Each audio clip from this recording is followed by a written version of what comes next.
पता है अल्लाह ताला तुम्हें उसी चीज़ से आजमाता है जो तुम्हें सबसे ज़्यादा अजीज होती है। वो तुम्हें तुम्हारी मनपसंद चीज़ के हाथों बेबस कर देता है और फिर वही बेबसी तुम्हें सजदा करवाती है। और तुम अपनी फरियाद लेकर जब इसके आगे खाली झोली फैलाते हो तो वो तुम्हें नवाजने की ठान लेता है।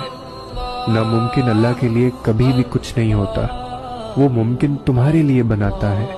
और जब तुम मांगने का तसलसल नहीं तोड़ते हो ना, तब वो भी तुम्हें देने का वसीला बना रहा होता है।